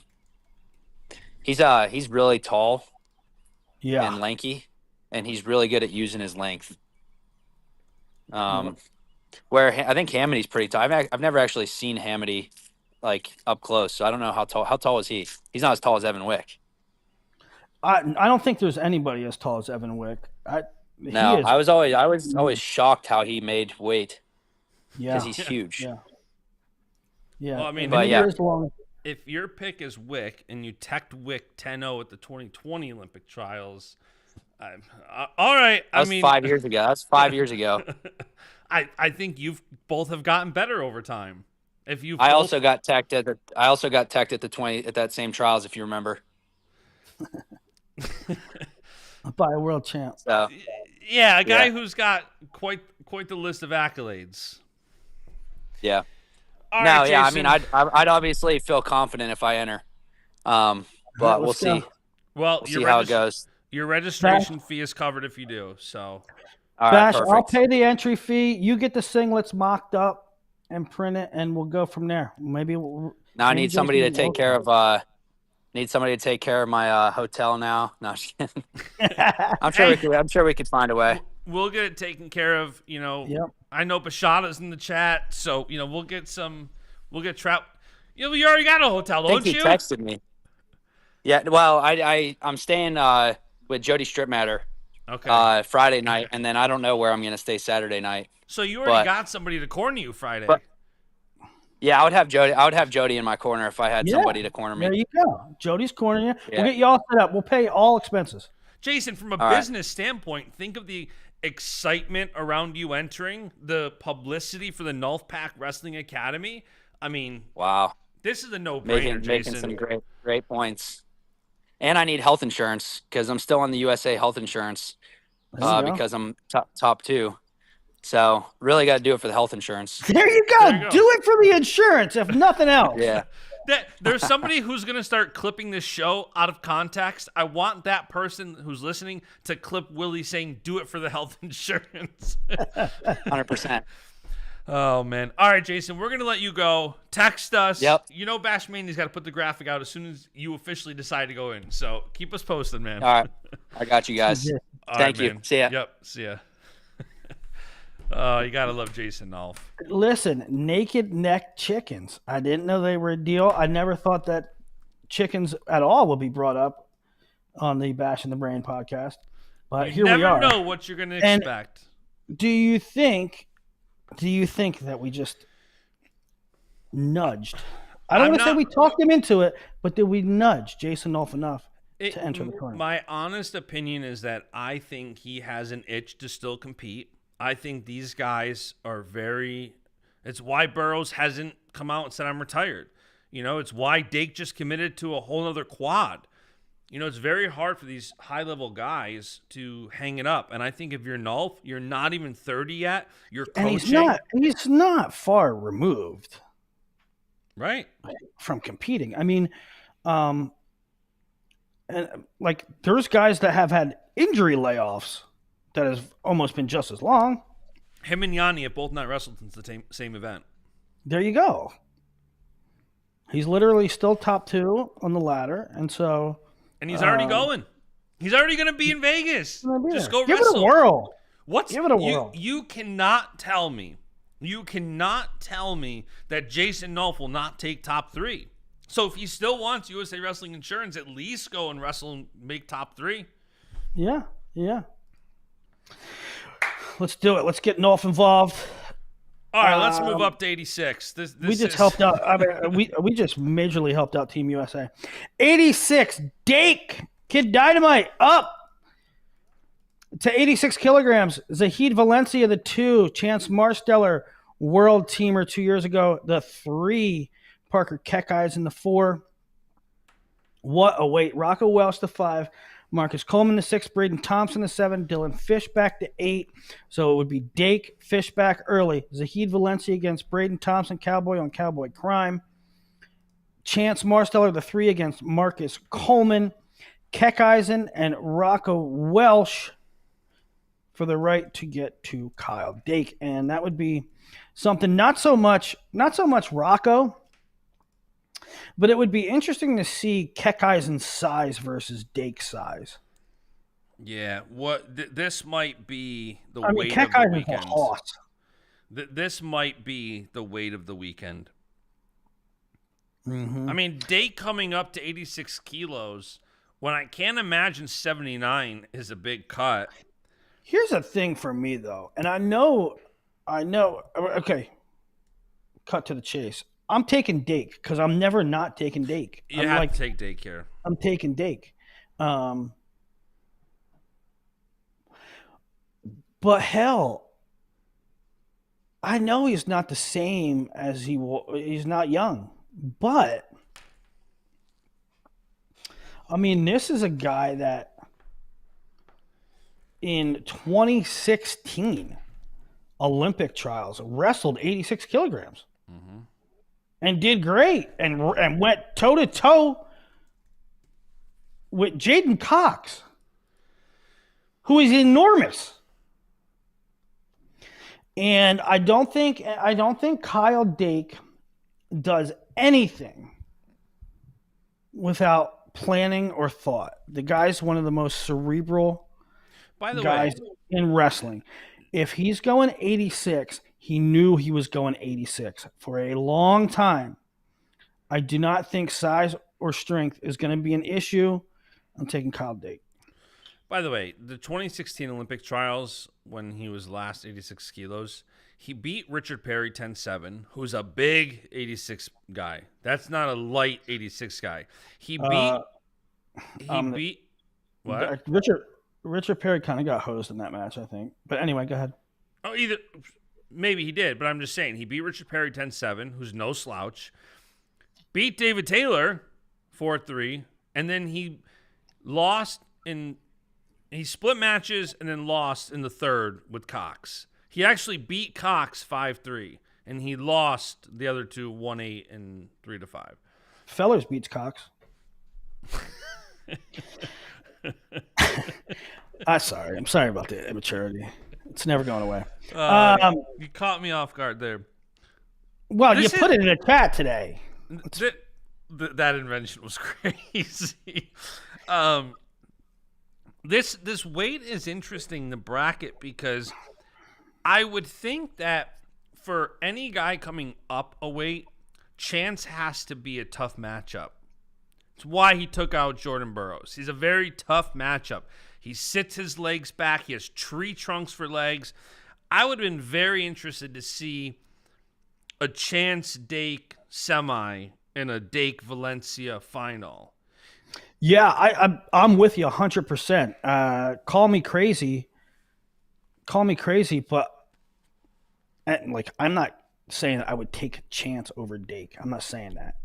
I'm saying it's a bonus that Dake doesn't have to go through him. It's the cherry on top that he only has to wrestle the winner of Zahid and Chance. And am I insane for saying? Like, for Dake's path to win this, I'd rather have him go through Parker than Chance? No, I think that makes sense. Yeah. Chance is a bad matchup, especially for a guy who's probably going to come in a little undersized. Mm-hmm. I don't think if you're Dake, it matters if you're undersized. He's so damn strong. I wish Chance. Like, I mean, I know that I'm not the guy that has to. I know that I'm not the guy cutting weight. But here's the thing: Chance would be 79. But okay, so perfect segue. Based on this weekend, do we see people enter the World Team Trials at a different weight? Felters was in the chat. Do we see Levi Haynes and Carter Starachi at 74, 79 at the World Team Trials? I do not think, if Nolf's not coming out of here, I'm not sure. I don't think the winner of the World of Final X is coming out of the US Open at 79. I think it's going to be somebody at the World Team Trials. Even Rocco, right? Rocco's a guy, in my opinion, can make 79. Yeah. I mean, I'm not saying he's going to win it, but what I'm saying is I think you can see some 86s go to 79 after this tournament. Yeah. No, 100%. I think people are going to move after this weekend. I do. I think you see 74, you see 79, you see it's lighter, you see that I mean, just look at the top two names at 86. World medalist. 79, none. It's just natural to think spread out a little bit. So all right, so we're all taking Dake here, though? Yeah, you have to. You have to take Dake. It would be, even up at 86 kilos, it would be a monster upset for Dake to lose. I just think that, I think, number one, Dake is too damn good. I think he'll be prepared. I don't think, just because we found out he's going 86 3 days ago, Kyle Dake knew that 6 months ago, right? He's going to be prepared. And, he deserves the pick. 92, Trent Hidley's your number 1 seed. Former teammate Mike Machiavello is the 2 seed. Aiden Sinclair is the 3.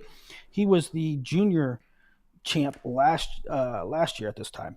Eric Schultz is the 4 ahead of Dustin Plott, the 5. Caffey is the 6. Seth Shoemate, 7. Gavin Nelson, 8. So that gives Trent Hidley an early round match against Gavin Nelson. Mike Mock will be matched up with Seth Shoemate. Aiden Sinclair, Cam Caffey, and Schultz and Plott.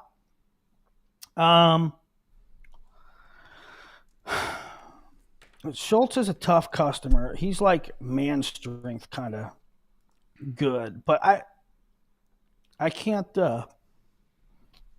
I'm taking Hidley Mock final easy. Yeah, I think Schultz is tough. Plott is tough. These guys are tough. But Aiden Sinclair, I think, is good. He's just a little bit young. I think when you're talking about veterans like Hidley and Mock. Correct. I mean, Aiden's a baby compared to these guys. So I love that he's wrestling up at seniors. I'm going Trent with this one. Yeah, that's true. Aiden has to still be a junior because 2 years ago he was a cadet. So last year was his first year junior. He has to still be a junior, so he's opting up. Mm-hmm. But, man, Hidley, Mike Mock. Mike Mock's been so close for so long. Flip a coin. I was going to go Trent, but flip a coin, man, because I'm thinking 97 in my head, but Mock down at 92.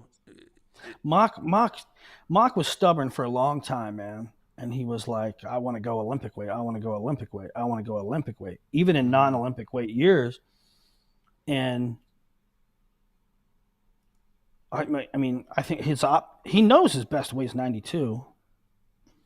I don't know. I ain't making a pick here. Flip a coin. Flip a coin versus Trent or Mock. I love both those guys. I ain't even making a pick. 97, Kyle Snyder. I love Trent Hidley. It took us a long time to get to a love, but we got to love. I love Trent Hidley. And I love Mike Mock. He's the best. 97, it's Kyle Snyder. Kyle Snyder is the 1. J.I.L.O. is the 2. J.I.L.O. who's been really, really good in freestyle quietly. And Dean's a 3. And I think Dean, with the Iowa news, with the move to D1, that it's Iowa amplifies it. But if he committed anywhere, if he committed to Wisconsin, there would be a lot of eyes on him this weekend. That it's Iowa, there's going to be a real lot of eyes on him this weekend. So in an odd kind of way, I don't think this story of this bracket is not entirely about who wins it, because everybody's going to take Snyder going away, but it's about how Dean competes and how he looks. Snyder the 1, Aiello the 2, and Dean the 3. And then we get to a couple former Buckeyes. Gary Traub is the 4, Gavin Hoffman the 5. Winner of that gets another former Buck, Kyle Snyder. Ethan Laird the 6, Christian Knopp the 7, Mackay Smith the 8. Snyder next topic, right? Not only Snyder next topic, Willie. Fun fact: when was the last Snyder for Hodge? When was the last time Snyder entered the U.S. Open? Oh, I don't know. No idea. I think 2020 Senior Nationals. Why would he have even done that year? I don't remember, but I remember him being in Corralville and getting a cowboy hat. Did you just say fucking Corralville? Jesus Christ. You and pronunciations. It's Coralville. It's Coral and then Ville. Coralville. Corralville. Also, That's what I said. You said Corralville, you're like okay Corral, like you're in cowboy country. Let me ask you this: did you go to Corralville? I did not go to Corralville. No. When's the last time you were in Iowa? I've never been to the state of Iowa. Okay, listen to me. There was a thing today that went on Twitter. It's a state, like an Iowa account, and it said not Iowa Hawkeye, just Iowa, the state of Iowa. And it said, here are the three, who's on the Mount Rushmore of Iowa? John Wayne, Dan Gable, Caitlin Clark, and then the fourth was a question mark. And the correct answer to that is pork tenderloin. Next topic. You have to go. Are they saying Iowa University or just the state? If it's the state, obviously it's Cal. John Wayne was one. Okay, so then it's Cal, the fourth. Last time Snyder competed in Vegas was when he won a world championship at 19 years old in 2015. It has been a decade since Kyle Snyder competed in Las Vegas. Not a decade. You just said 2020. No, 2020 he was in Corralville. Oh. The last time he wrestled in Vegas at the Open, or in Vegas, was a decade ago. Same year he won the U.S. Open over Jake Varner. Oh. But the last time he was wrestled in Vegas was a decade ago. Wow. That's insane. Okay. So we got Kyle Snyder. Heavyweight, Hayden Zillmer's your top seed. Wyatt Hendrickson, Captain America, the 2. Trent Hilger, the 3. Feldman, the 4. Jordan Wood, the 5. Christian Lance, the 6. Lucas Stoddard, who I think made the U23 team last year, is a 7. Demetrius Thomas is the 8. So Zillmer, Demetrius Thomas. 2 versus 7 is Hendrickson Stoddard. Hilger against Lance. Feldman Wood for the right to get to Zillmer. Frankly, I'm only considering here. Keep in mind, though, that Trent Hilger, who's he been working out with every single day? Gable Stevenson. So maybe we see an uptick in Hilger. Number 1, full-time freestyle now. 2, works out with Gable Stevenson all day, every day. But there's only 2 I'm really considering here. Wyatt Hendrickson and Hayden Zillmer. And Zillmer made a world team a couple years ago and did quite well. I think he took like 7th or 5th. He won a couple matches and he looked good even in his losses. I love that you mentioned who's Hilger training with. Who does Zillmer train with? Yes, but Zillmer had trained with Gable for a while. You know what I'm saying? This weight to me is the biggest head scratcher. As far as participation. Where's Mason Paris? That's not my first question. Where's the Olympian from last year? That's the biggest one. He's only 25 years old. I don't think he's done yet. Is he just opting to go to the World Team Trials? Is he up to something else and he's not going to compete? Is he injured? I have no inside information, no nothing. I don't understand why Mason Paris is not at the U.S. Open this year. It doesn't make any sense to me. Unless they're dinged up. You know, I was talking to a coach yesterday, and I forget who we were even talking about. It wasn't one of his athletes. We were talking about somebody, and he said, I will forever believe that it's best to get as many reps in as possible, to get as many feels in as possible.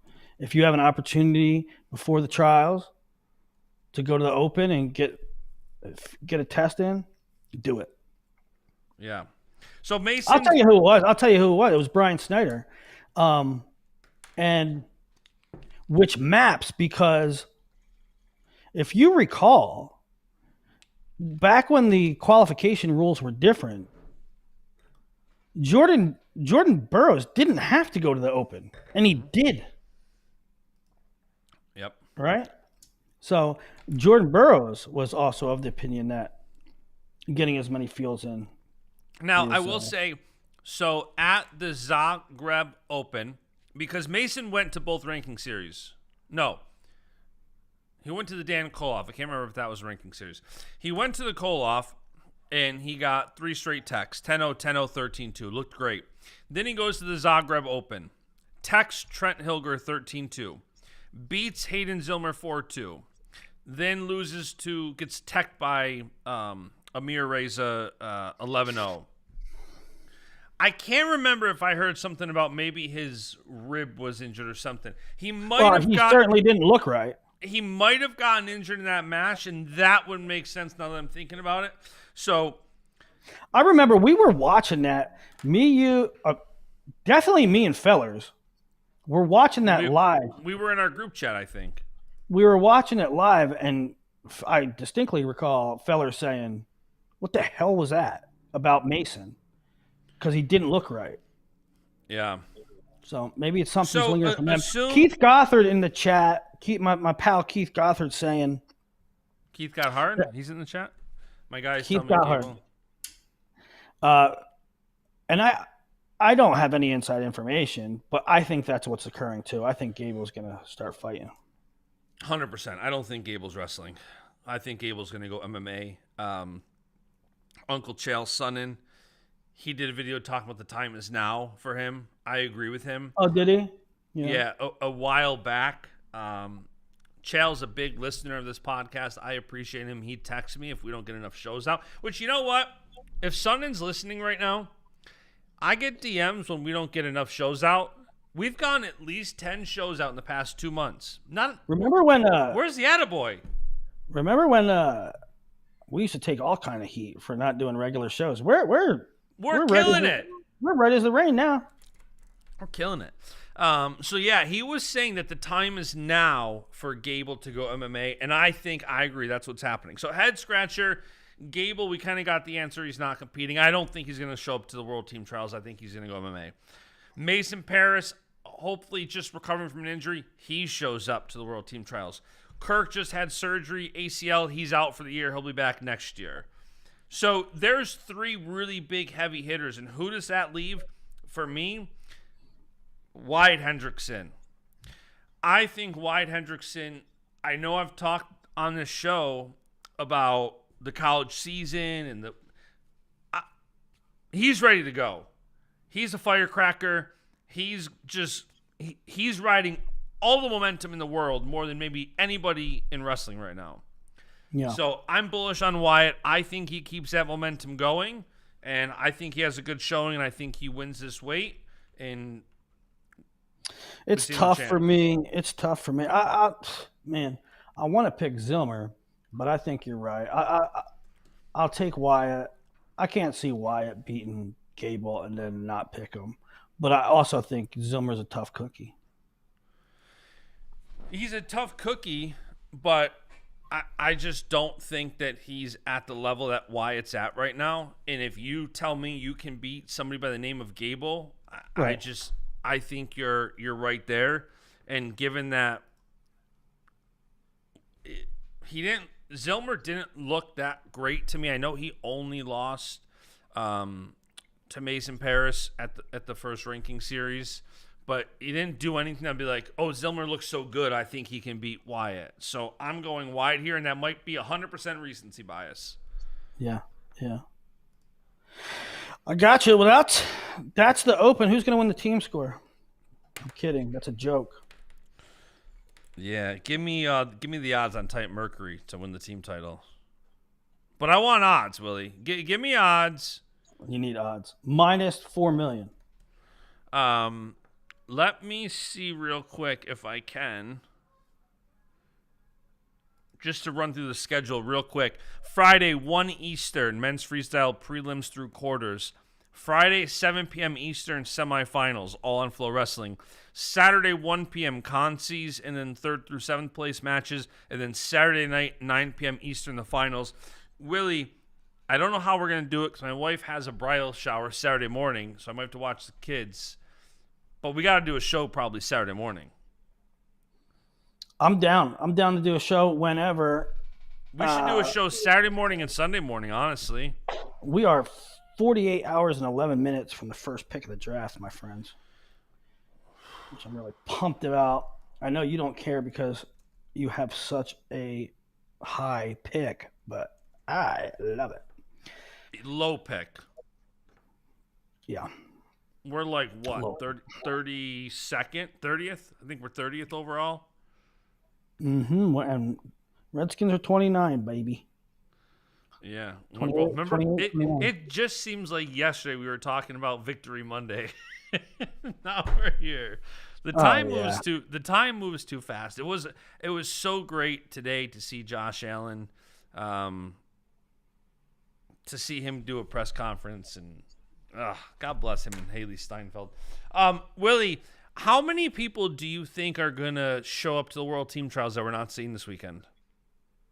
A good deal. I do too. A good deal and significant ones. I do too. It's, you remember last year, and this is nothing against Alex Facundo, but like, you remember last year, Levi was there just to be there, right? Somebody else, was it Keegan? I don't know. It was too close. It was too close proximity to NCAAs for some of those guys. Last year was also different because I agree with you. Not only was it 1 month out from NCAAs, it was the pressure of it's the Olympics. It's once every 4 years, got to go. And then it's only 6 weights, not 10. This is a nice year to sit back and say, let me get to my whatever weight I want to go and show up in mid-May. And I think, I think the World Team Trials is going to be exciting. I know Fred Minnick, who we need to do meet scouts with soon, wants us to go to Louisville for the World Team Trials. I'm 1,000,000% going. I think that me, you, and Fred Minnick should have some kind of game day setup studio and do shows from outside of it. We'll get some grills going. Fred, I think, is having some music involved. You can grill out. Somebody can grill out. We can have it catered. We can have fans there. I'm going to reach out to Traeger right now to see if they'll sponsor it. Let's go. We're making things happen on this show today. Yeah. Ooh. All right. I mean, Willie, we'll have some bourbon. We'll have some grilled naked neck chicken. I don't drink bourbon. I told him that. So we got to work in some wine. And he used to be a wine guy, so I know he knows about wine. Well, he'll bring you something. So, all right, that's it. We will have a recap show for you sometime this weekend. Not just a recap show. I think we do a live. This is what's going on Saturday morning, because Saturday morning will be before the con season and the finals, and also Saturday morning will be, I think, before juniors kicks off. And then if we do a show Sunday, we can recap senior finals and whatever's going on in U17, U20 land. Yes, sir. Yes, sir. All right, that's a show. Go like the video, press like on it, subscribe everywhere. Go on rockfin.com/MattScouts. Willie Check has a out. great We didn't even article, get Cadet Trials. I know. Way in a longer show. It's always longer than anticipated, but the cadet stuff is awesome. The youngest age group that can possibly make a world team. Go check it out. It's the future. It's the future stars. I got my previews, picks, commentary up. Check that out. We'll see you Saturday. Go Bills. Go Bills. Do good. I forgot the whole thing. Do good. God bless. Go Bills. That's the show.